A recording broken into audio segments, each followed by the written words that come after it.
Tonight on CTV News, in their own words. I was literally about to write something on my piece of paper, and I said, don't write any handwritten notes. Audio of police officers questioned about why they did not take notes after the violent death of Miles Gray.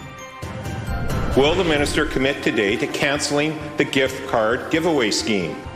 The opposition slams the province for spending thousands of dollars on gift cards for civil servants. How the NDP is responding. A course of failure occurred here. We need to trust their behavior, not their reputation. Searching for answers after the Tumbler Ridge tragedy, why cabinet ministers are disappointed with OpenAI's response to the shooting spree. And problem at the Paradox, a massive leak at a downtown hotel floods the lobby.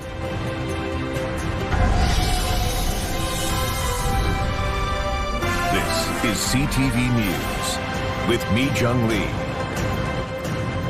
Good evening. Thanks for joining us. We are getting a clearer picture of how police responded after the death of Miles Gray.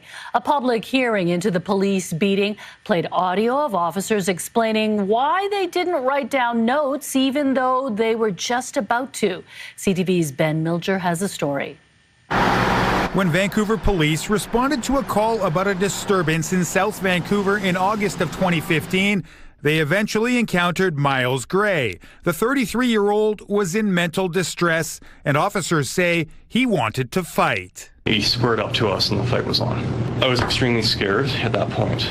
I knew it was a fight for my life. 7 officers took part in the takedown. When it was over, Gray was dead. His injuries include ruptured testicles and fractures to his nose, eye socket, and voice box. Several of the officers say they were gathered for a debrief on the 7th floor of the police station when union reps told them not to take notes. I got out my notebook, got my pen out. I was about to write handwritten notes, and I was told specifically, don't write them. Okay. So I didn't write any. Do you recall who told you not to write any notes? It was a union agent, and I don't recall which one because there was a handful of them there. One officer told investigators superiors within the VPD relayed the union message before they had even left the scene. It was union directive, and it would make sense to come from sergeants to do. Okay. So you think that direction maybe came at the debrief, or?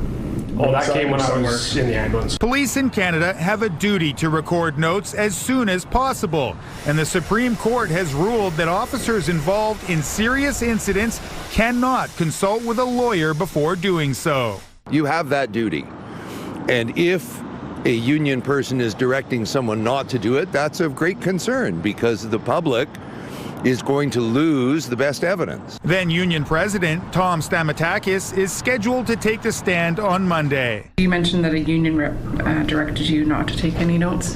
Do you recall who that was? I believe it was our union president at the time, Tom Stamatakis. Each of the officers eventually uploaded statements to the police database several months later.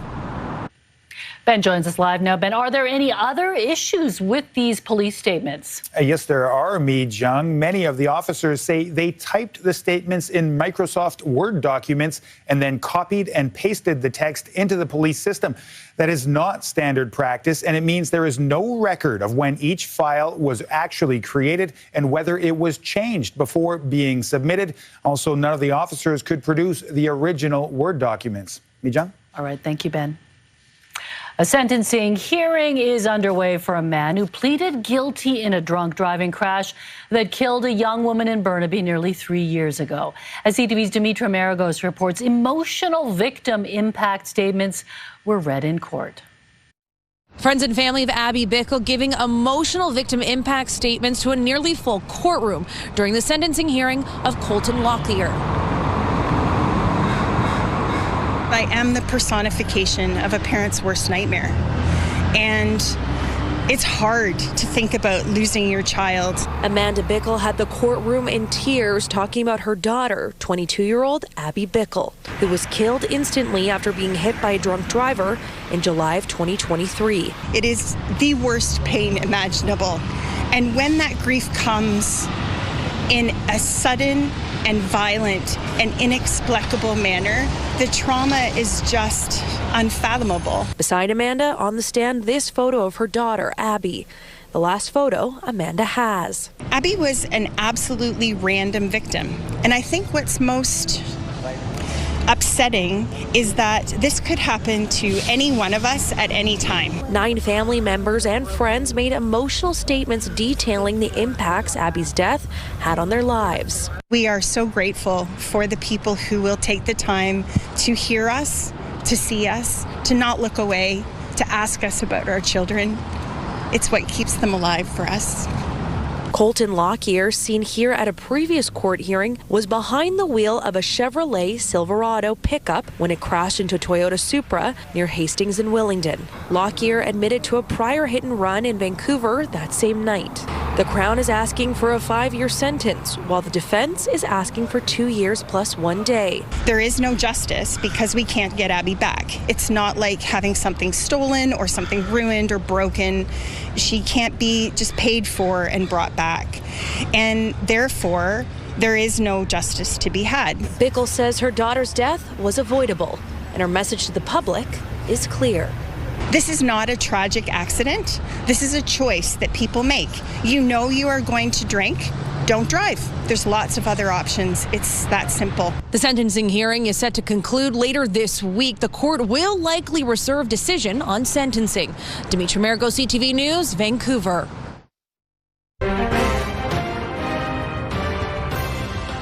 To breaking news now, there is significant flooding at one of Vancouver's premium hotels tonight. CTV's Martin McMahon joins us live from outside the Paradox, Vancouver on Georgia Street. Martin, it sounds like this will be quite a cleanup. Jung, anytime a significant amount of water goes through a hotel building or an apartment building like this, just given the scale of the building, you can really see that buildup in some of those central areas. Let's look at some of the pictures here. You might be familiar with the Paradox as the former Trump Hotel before it was rebranded a number of years ago. This picture shows the extent of what staff were having to deal with. A soaked floor in the lobby. One of the restaurants attached to the hotel also shut down due to the situation. It's unclear the extent of the damage inside or what the impacts are both to the hotel and the other businesses in the surrounding area. There's also more than 200 residential condos in the building as well. So outside the hotel where I'm standing, you wouldn't really notice that anything is going on apart from the odd cleaner going in or out of the building with their equipment as they try to get a hold of this. But still plenty of questions about the cause of this and the extent of the damage as well. And yes, it seems like it's going to be quite a mess to clean up. Mijung? Martin McMahon reporting live tonight from the Paradox Hotel downtown. At a time when the NDP government says it's trying to cut costs, a gift card program is under scrutiny. The opposition hammered the government for spending thousands of dollars on gift cards for public servants. CTV's Sinjin Alexander reports on the FOI documents, sparking another heated question period.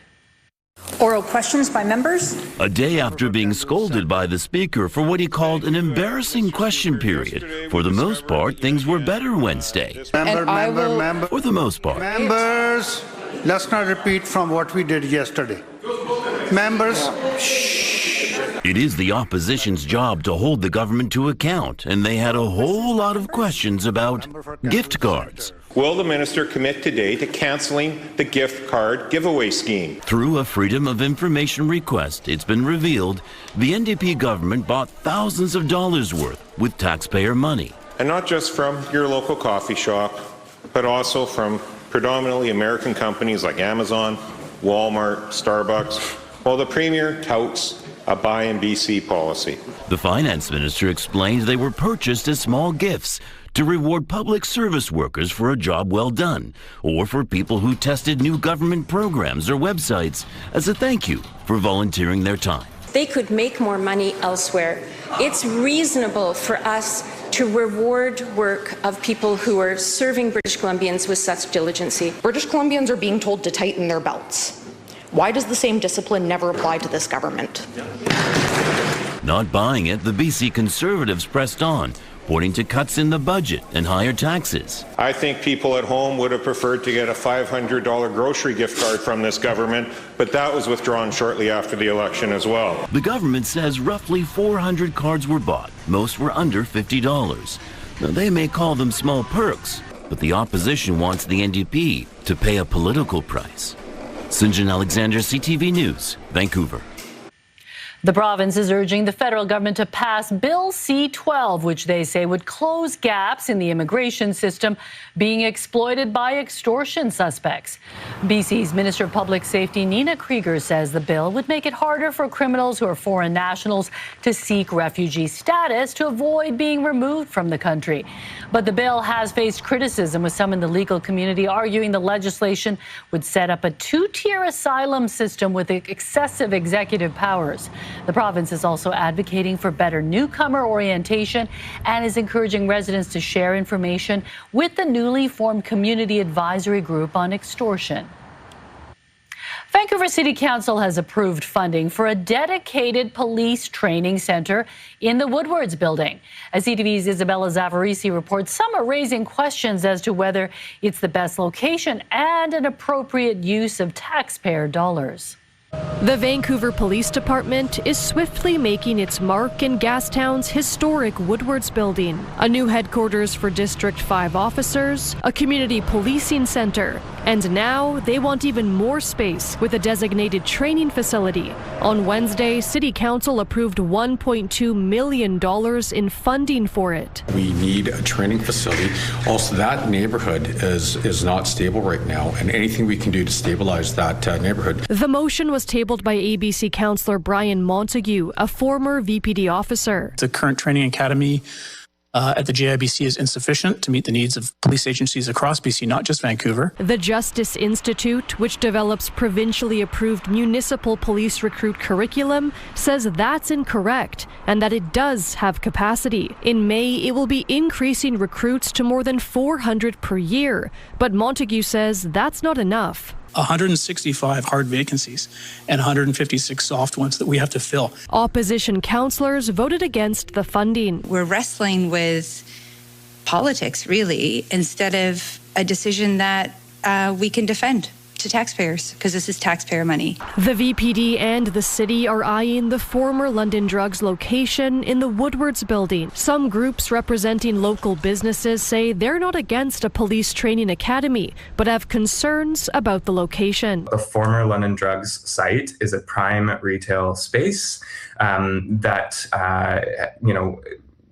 we don't believe there's been enough effort made to attract a new tenant to that space or provide the wraparound support to be able to recruit and maintain a tenant like that. One commercial realtor tells CTV News that leases in the area range from $20 to $30 per square foot, with an additional $15 in operating costs. A hefty price tag should the VPD take up the entire 27,000 square foot space. It's much less clear why that sort of facility can't be located somewhere where the rent is not going to be such a drain on police resources, which by extension are a drain on city resources. The province still requires sign-off on the training academy. In the meantime, CTV News has learned the mayor's office and the VPD will be making a joint announcement at Woodwards on Thursday. Isabella Zavarisi, CTV News, Vancouver.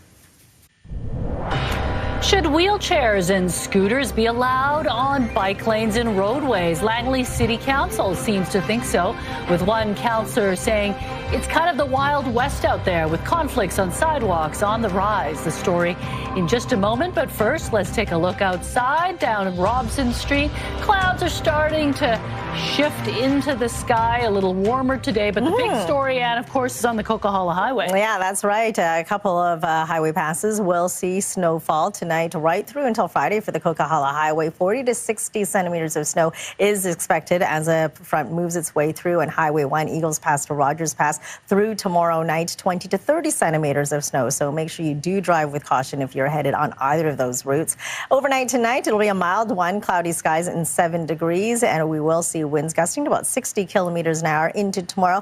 Another overcast day, but double-digit highs with a high of 10. CTV Weather brought to you by Expedia Cruises. Plan, book, and safeguard your journeys. Explore the possibilities at expediacruises.ca. We will see some light rain for the northeast corners of Metro Vancouver as well as the Fraser Valley tomorrow, but then it dries up quite nicely just in time for the weekend. Those details coming up. Yeah, I can't complain about those double-digit temperatures, Anne. All right, thank you. Welcome. Should designated bike lanes make room for electric wheelchairs and mobility scooters? Langley City Council thinks so and is pushing for more places for these e-devices to legally operate. CTV's Michelle Bernaro explains. For 72-year-old Linda Hiller, her electric scooter has become a lifeline since an injury. I fell a couple of times, so my sister bought it for me. But sometimes she worries about using it on sidewalks. The sidewalk over there on the corner is all bumpy, and I'm afraid I'm going to tip over. Under BC's Motor Vehicle Act, electric mobility scooters and wheelchairs have to follow the same rules as pedestrians, meaning they can only use a sidewalk or a crosswalk and not a bike lane. I think it's fine to have them on the sidewalks. It's better than having them on the road where they could get hit with a car. But Langley City councillors say it's time to get e-devices off sidewalks. I think it's becoming like a public safety issue. He says Langley City is getting increased complaints with pedestrians about fast-moving e-devices. They seem to be very quiet and sneak up on people. In the city of Langley, we've got an aging demographic, and they don't hear as well. They're not as mobile, and they can come up on them and like, quite frankly, startle them quite intensely. They want e-mobility scooters and wheelchairs permitted in protected bike lanes and on low-speed roadways. The issue isn't just one of concern here in Langley, but in other cities in BC as well. The pedestrians should be protected. I don't think we should be allowing bikes and e-bikes and fast-moving vehicles of any kind on the sidewalks. The transportation minister says he understands the issue, but it requires changes to legislation. That's a fairly significant process and not something that we're planning for this session or for the fall session. Langley City hopes to gain support for its proposed changes through the UBCM. Michelle Bernaro, CTV News, Langley. You may have noticed a lot of people wearing pink today in your office or at school. It's all part of Pink Shirt Day, an annual campaign to stand up against bullying. It's hard to have a conversation about school safety for kids right now without thinking about Tumbler Ridge. Not all of us will be called on the way the kids and the teachers and the adults were at Tumbler Ridge in that community. We'll not all have that moment where we have to step up in this way, but there are moments in our day-to-day lives when we can step up and be heroic in our own way to keep schools and keep kids safe. Premier David Eby spoke to a group of students at the BC Legislature today about the importance of being kind. Pink Shirt Day was first organized in 2007 by students in Nova Scotia to show support for a boy who was bullied for wearing pink. BC Housing is pulling the plug on a proposed supportive and complex care housing project in Burnaby. The proposed development in an empty lot on Imperial Street has been the focus of intense protest in recent months. The project aimed to build 40 supportive homes and 10 complex care units. But various community groups have pushed back with claims of a lack of appropriate consultation. I think it's very important that our democratic government should address people's concern. It's not imaginary, it's day-to-day concerns. Burnaby Mayor Mike Hurley said as far as he's concerned, the site will not be considered for a similar project in the future. A high-level chat in Ottawa with the parent company of ChatGPT. This is serious, and we're going to be in touch. We're going to give a briefing to the ministers. But the ministers were not impressed with what OpenAI had to say about the Tumbler Ridge shooter. More on their disappointment with the tech giant when CTV News at 6 continues. Stay with us. Canada's Minister of Artificial Intelligence says he was left disappointed after meeting with OpenAI over the Tumbler Ridge school killings. Staff at the big tech company flagged concerns about the shooter's posts, but didn't tell police until it was too late. CTV's Judy Trin reports. 4 cabinet ministers responsible for artificial intelligence, justice, public safety, and Canadian culture met with OpenAI officials behind closed doors for 1 hour. We're here and we're very grateful for the ministers for inviting us to be here. This is serious and we're going to be in touch. We're going to give a briefing to the ministers. The ministers did not get an answer to their question about safety thresholds. And we are disappointed that they did not provide any concrete proposal. 7 months before the tragedy in Tumbler Ridge, shooter Jesse Van Rootselaar's use of ChatGPT was flagged internally for abuse and enforcement. She was banned from the platform. But OpenAI did not alert police until after the rampage. A course of failure occurred here. We need to trust their behavior, not their reputation. The reality here is we need to see concrete measures that are going to be put forward. The global leaders in clean technology, artificial intelligence, life sciences. Since he took office, the Prime Minister has actively promoted AI investment to spur trade. Mark Carney is also signaling he wants results. Obviously, anything that anyone could have done to prevent that tragedy or future tragedies must be done. We will fully explore it to the full lengths of law and will be very transparent about that process. The government is currently working on several bills to regulate online harm. Some have been in progress for years. I am very concerned about the government's capacity and willingness to address artificial intelligence policy writ large. Although cabinet ministers described their meeting with OpenAI as disappointing, they noted that the tech officials said they would return at a later date, hopefully with answers. Judy Trin, CTV News, Ottawa. Discord, the popular online platform for gamers, is delaying a controversial age verification rollout after receiving backlash from its users. Discord says it will push back plans that would have required some users to verify their age using video selfies or by submitting a form of identification. The rollout was set to begin next month, but critics raised privacy concerns, especially after a recent third-party data breach. The company says it missed the mark and added that more than 90% of users will never need to verify their age, and those who do will be given options that confirm their age but not identity. A new requirement for anyone traveling to the United Kingdom also coming up. We will look towards Koreans, we will look towards Germans, and we'll look towards Chinese investments. Fallout from Donald Trump's State of the Union address, his commitment to tariffs despite a U.S. Supreme Court decision striking them down. That's ahead. His State of the Union address last night, U.S. President Donald Trump didn't mention Canada by name, but he did defend his tariff policies that have fueled the standoff between the two countries. This comes as the top U.S. trade official says renewed in-person talks could be on the horizon. CTV's Mike LeCouture has the details. State of the Union address?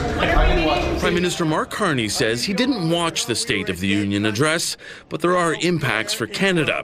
President Trump made it clear tariffs are a key plank in his economic plan for the U.S. The view of the American administration is that there'll be a price to access the American market. I think, every country of the world that I know of is paying a price. What I'm saying is that Canada is paying the lowest price. But that price could be paid in jobs. The U.S. Trade Representative today making it clear this is about moving manufacturing back to America. We really want to focus on reshoring here. We want to have production here. We don't necessarily want to be dependent on China, Canada, or anybody else for things like cars and that kind of thing. The U.S. has 50% levies on steel and aluminum going into their country and 25% tariffs on autos. It's why the Canadian government is trying to diversify trade away from our American neighbors. GM and Stellantis have been cutting jobs here in Canada. Well, we will look towards Koreans, we will look towards Germans, and we'll look towards Chinese investments. While looking for other trading partners, Canada continues to work on saving the trade deal with the U.S. and Mexico. The Canadians, I was in contact with my counterpart just this morning. He's going to come to town in a couple weeks. They have a few ideas on how they might want to have a deal with us. We're obviously open to that. By comparison, Dominic LeBlanc's office was far less committal. In a statement, a spokesperson for the minister responsible for Canada-U.S. trade would only say LeBlanc and Greer had a number of brief, informal exchanges in recent days about a potential in-person meeting in Washington, D.C. in the near future. Mike LeCouture, CTV News, Ottawa. The federal government is offering up millions of dollars in aid to Cuba as the island nation struggles with ongoing food and gas shortages. The crisis was prompted by an ongoing U.S. oil embargo that quickly led to rapidly deteriorating conditions. Today, Canada announced $8 million in aid to Cuba to be delivered through the World Food Program and UNICEF. It's a balancing act for Ottawa as it tries to provide aid without inflaming tensions with the U.S., which has vowed to place more tariffs on any country that sends oil to Cuba. I have not discussed Canadian aid intentions with Secretary Rubio or the United States. This is Canadian foreign policy. Global Affairs Canada says the $8 million will be released immediately, adding they will continue to monitor the situation in Cuba and will respond accordingly. There are new travel requirements effective today for anyone looking to enter the United Kingdom. People will now be required to obtain an electronic travel authorization form, or ETA, through a dedicated app. It will cost about $30 Canadian. The requirement will also impact travelers with a layover at a UK airport if they have to change terminals and go through customs. It's also adding a layer of complexity for dual citizens who will need to travel on a British or Irish passport to avoid the ETA. A giant sinkhole swallows up 2 cars at an intersection. The dramatic moment captured on camera. And service ranging flights was atrocious. As more Canadians make their way back from Puerto Vallarta, many are still stranded and growing more frustrated with their airline. That's coming up. A security camera captured the moment the ground opened up in Omaha, Nebraska, swallowing 2 vehicles stopped at a red light. Witnesses rushed to help pull the drivers out of the sinkhole before emergency crews arrived. No one was hurt, and there is still no word on what caused the street to collapse. An exciting moment for bird watchers in California when a new egg appeared in the nest of the famous Big Bear eagles. It was all captured on the popular live stream that follows eagles Jackie and Shadow in Big Bear Valley. Mother eagle Jackie appeared to stand and rearrange her nest when all of a sudden an egg appears. The new addition comes after ravens destroyed 2 of the pair's eggs last month. And I love how it's just so casual. Yeah. Here, I'm just going to lay an egg. And now, they'll have to wait. How long does an eagle take to hatch? I'm not sure, but I think they're going to guard this one pretty carefully to make sure the ravens stay away. Yeah, exactly. Well, congratulations to them. Let's take a look at our forecast. Today, we saw overcast skies, but believe it or not, Comox was the hot spot across the country at 11.4 degrees. Record set back in 1986 at 15.6. And while they're dealing with spring-like conditions, we're dealing winter-like conditions for the highway passes for Coquihalla Highway. Through Friday, 40 to 60 centimeters of snow is expected in Highway 1. Eagles Pass to Rogers Pass, 20 to 30 centimeters of snow tonight through tomorrow. So we're also dealing with wind warnings for the central interior as well as the Fraser Canyon. Winds gusting to 80 to 90 kilometers an hour. Peace River region included in that, and a snowfall warning for Kinbasket as well as North Columbia region. 30 to 50 centimeters of snow through tomorrow. For us, staying dry as we head through the overnight hours. A few showers making its way in with drying up as we head into tomorrow morning. For your early morning commute, it's not until tomorrow afternoon that a line of showers move its way in for the northeastern portions of Metro Vancouver and the Fraser Valley, slowly drying up as we head into tomorrow night. You'll see 5 centimeters of snow possible for Fort St. John, your provincial forecast at the bottom of your screen. Showers for Port Hardy tomorrow with a high of 6, unsettled, a few breaks and a few showers for Campbell River and Comox. Highs to 11 degrees, cloudy with showers for Tofino and Port Alberni, with a few breaks from Nanaimo right down to Victoria. Temperatures between 9 and 12. Cloudy with showers, then 8 degrees for the Sunshine Coast. Periods of rain up the Sea to Sky Highway for Squamish at 6. Flurries transitioning into showers for Whistler with a high of 3. And for us across the Lower Mainland, for the most part, a cloudy day for Metro Vancouver. Afternoon showers rolling its way in for the northeast corner and the Fraser Valley. Temperatures between 9 and 10. Drying up for Friday with some sunny breaks. Mix of sun and cloud for Saturday. Sunny and seasonal to start off March with a high of 9 degrees on Sunday. Clouding over from Monday. And then on Tuesday, we'll see cloudy skies, double-digit highs again, 11 degrees, with a few showers rolling its way in on Wednesday with a high of 9. CTV weather brought to you by Expedia Cruises for air, land, and sea vacations. BC Children's Hospital Choices Lottery is back. Your tickets support research breakthroughs that help conquer childhood illness. Check out these family bonus prizes worth over $50,000. Choose from a $25,000 luxury trip plus $5,000 cash, or a $30,000 gift card from Midland Appliance or Gas and Groceries for a year, or choose $25,000 cash. Plus 5 winners of $4,000 in groceries or travel, or $3,000 cash. Family bonus deadline, midnight Friday. Good luck to everyone. Great choices for a great cause. Yeah, awesome choices. And our producer told me how long the gestation is for the eagle. 35 to 40 days. Oh, easy peasy. Not just too a month. bad. Not at all. It's not like 9 months or anything. Exactly. Okay, thanks, Ann. Well, Guadalajara is one of the host cities for the World Cup. It's also where cartel violence broke out. What FIFA is saying about safety concerns also ahead. My daughters each have a medication that is, one has run out. Many Canadians are still stranded in Puerto Vallarta, frustrated with the airlines for not getting them home sooner. That story straight ahead. Time now for tonight's Sky Watch. This one from West Vancouver. The Squamish Nation welcome figure at Ambleside Park under a gloomy, overcast sky. CTV Skywatch is brought to you by Kermac Collision and Autoglass, the name you'll remember when it matters. Kermac cares for kids.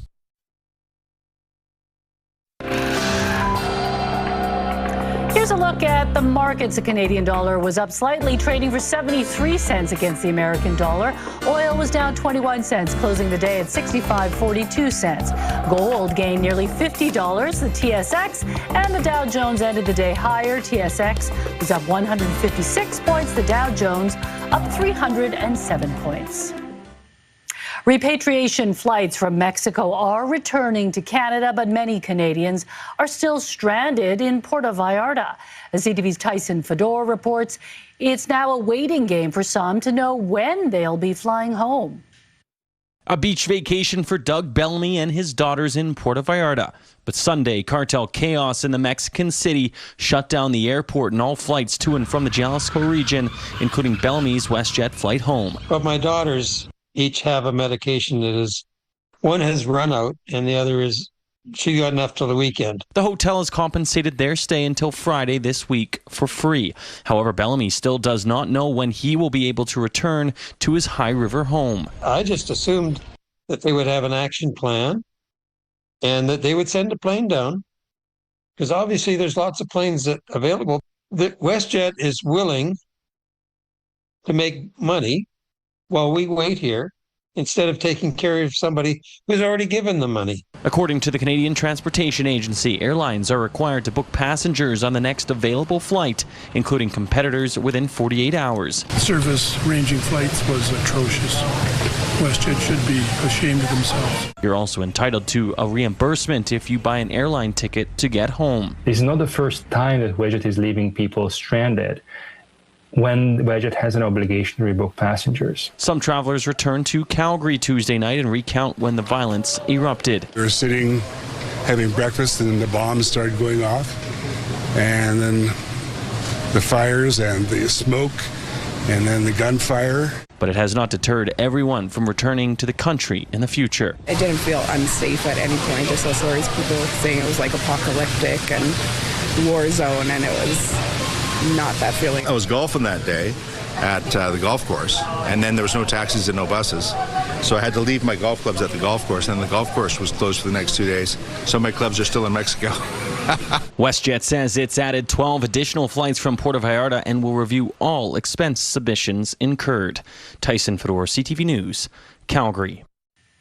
The recent cartel violence has raised concerns about Mexico's ability to host upcoming World Cup matches. Guadalajara, the capital of Jalisco State, is among the host cities for the tournament. Mexican President Claudia Sheinbaum says the matches will go ahead, adding there is no risk to fans. FIFA officials have also indicated they have no intention of changing the venues. Could one of the most famous brand ambassadors in cleaning products be retiring? Mr. Clean says he's calling it a day. At least that's according to social media posts attributed to the cartoon mascot. Far from washed up, he says he's earned time off after more than 60 years of having a spotless record representing the brand. Procter & Gamble says packaging for Mr. Clean products will remain. Of course, this might just be a marketing gimmick. The company says the so-called retirement is tied to an upcoming announcement. The Canucks are back at it tonight after a 2-week break for the Olympics. Well, they've been working hard. I think they're getting a little antsy, going at each other a bit. That's a good sign. But the trade deadline is looming, and the Canucks are dead last in the league as they get ready to host an all-Canadian matchup with the Jets tonight. We've got your ringside report next. And Flower Flag Adam finds out the unexpected reason why a man with a green thumb is planting a garden filled with red and white flowers. Next on the Sawatsky Sign Off. Right now, here's Carrie with a preview of Your Morning Vancouver. Thursday on Your Morning Vancouver, the implications of AI that can replicate itself. A closer look at what we should be wary of as artificial intelligence crosses the threshold to create its own AI. And we'll learn the buzz from a BC man about to roll out on a worldwide tour for a cause he's passionate about. We'll see you in the morning. Inside Report, brought to you by Capital Direct. .ca. Let's make your vision a reality with Capital Direct. Call and talk to our team today.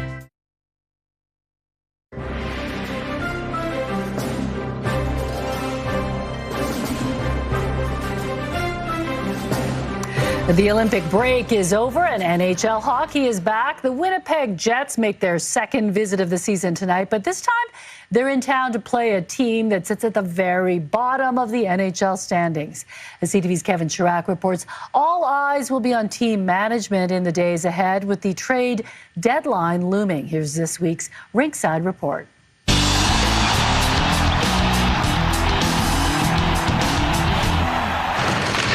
Back from the break and back to work. I think we're all kind of refreshed and ready to go. Brock Besser, Zeev Buyam, and Marco Rossi are all back from injury, but others aren't so lucky. Philip Hedl was hurt again over the break after taking a puck to the face in practice, and Jonathan Lekaramaki will miss the rest of the season recovering from shoulder surgery. It's been a rotating lineup all year, part injuries, part trades, and more change appears likely. You know, you look at a team like the Pittsburgh Penguins that's got like 30 draft picks in the first 3 rounds over the next 4 years. That's what a rebuild looks like. Management has been clear. They want to get younger and add picks. Canucks on expiring deals, including Evander Kane and Teddy Bluger, are on the market and almost certain to be traded. Bluger, in particular, is expected to draw plenty of interest. He might be one of those guys that could be a hot commodity. I mean, I wouldn't want him if I'm on a playoff run as a coach. I mean, he's also a guy I wouldn't want to lose. The big question now, are the Canucks ready to make more franchise-altering decisions? Can they make the hard moves? Can they move the forwards with term? Players like Connor Garland, players like Jake DeBrusk, maybe the nuclear option, Elias Pettersson. All those names are being mentioned. And as the deadline gets closer, trade talk is getting tougher to tune out. It gets harder to focus, and you know, each and every day you don't know what's going to happen, and it definitely is a distraction. There's guys that don't want to get moved. There's guys that like playing in Vancouver.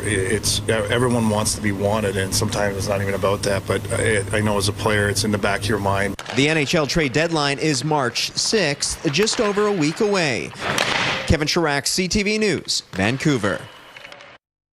The Ringside Report, brought to you by Capital Direct. CapitalDirect.ca.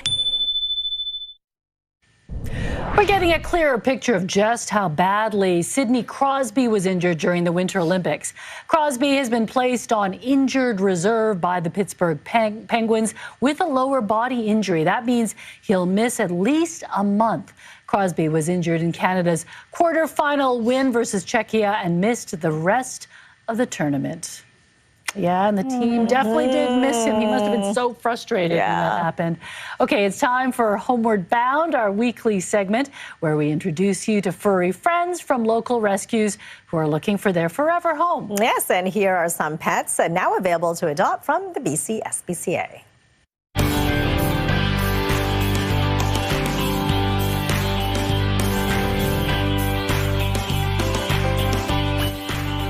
Say hello to Chuck. Aww. Chuck is a 2-year-old Australian cattle dog, Jack Russell Terrier mix, who is looking for a family that can keep up with his energy. He loves to cuddle in your lap and show off his tricks and would do best in a one-animal house with an adopter who has experience with dogs. You can visit Chuck at the Maple Ridge SPCA. Chuck has quite the ears, doesn't he? Those are some ears. Adorable. Well, meet Tobin. This sweet 7-year-old Labrador German Shepherd mix is looking for a home that can give him lots of outdoor time. Tobin has lived most of his life outside and would love to have a forever home with a big yard where he can play fetch with you. You can see him at the Abbotsford SPCA. They didn't show us his Tobin. No, we didn't.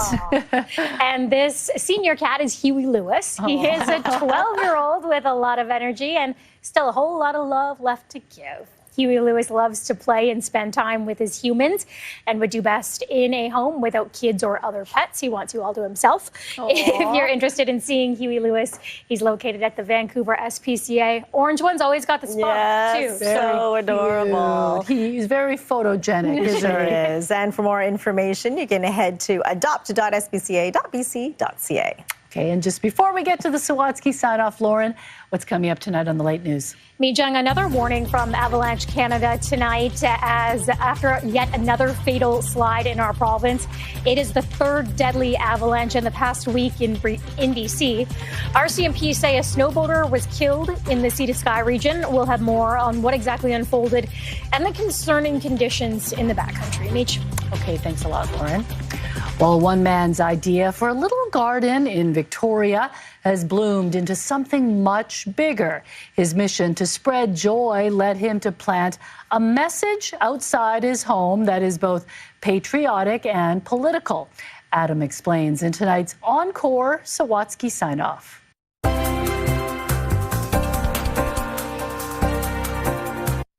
About 18 years ago, Sahoshi Irvin says his ordinary day suddenly turned extraordinary. I had a vision to create the most beautiful place on earth. The most beautiful place on earth? Yes. How are you qualified to do that? Anyone's qualified to do it. Now, before Sahoshi explains why, you should know that although he'd been qualified to be a carpenter for decades, it wasn't a beautiful building he felt compelled to create. Then you can make the most beautiful place right here. On this lifeless section of sidewalk in front of his home, with flowers. I knew nothing about gardening, nothing. I just knew photosynthesis occurred, that's it. So Sahoshi enlisted the help of friends and neighbors and transformed the boulevard into a bounty of blossoms, which, he says, helped the neighborhood blossom into a more joyful place. That's my raison d'etre, let's say, is to just give joy in whatever way I can. While he spends thousands of hours a year caring for his garden, you should know that Sahoshi is also a former triathlete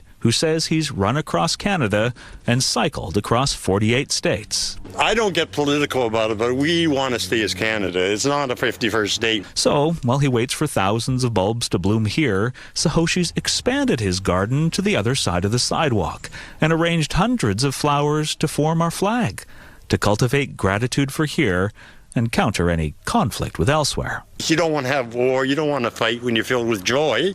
You want to feel good and do good things. And why aspiring to make this the most beautiful place is not a competition for Sahoshi. It's more of an invitation to not just make one place great again, but inspire all of us to make every place feel for everyone like the most beautiful place on earth perennially. Anyone's qualified to do it. We're all qualified to do it. Yeah. You just have to go out and do it. Adam Sawatsky, CTV News, Victoria. The Sawatsky sign-off, brought to you by CapitalDirect.ca. Let's make your vision a reality with Capital Direct. Call and talk to our team today. Are you guys inspired now to do something like that in your boulevard? I do love his enthusiasm. I won't do that. I do plant flowers. That's as far as I go. Okay, the challenge has been issued to do a maple leaf. I'll watch you guys. Yeah. Again, I'll consider it. I'll bring you guys bouquets. How's that? Fair. Okay, better than making a maple leaf on my boulevard. All right, let's take a look at our scenic snapshot for tonight. A great day at Entrance Island. Thanks, Brad, for sending this beautiful photo in. And we want to see your scenic snapshot as well. So email us at scenicsnapshot@ctv.ca. It's going to be warm, though, at least. Right? All right, thanks, Anne. Lauren's back tonight at 11:30. Thanks for sharing part of your evening with us. Good night.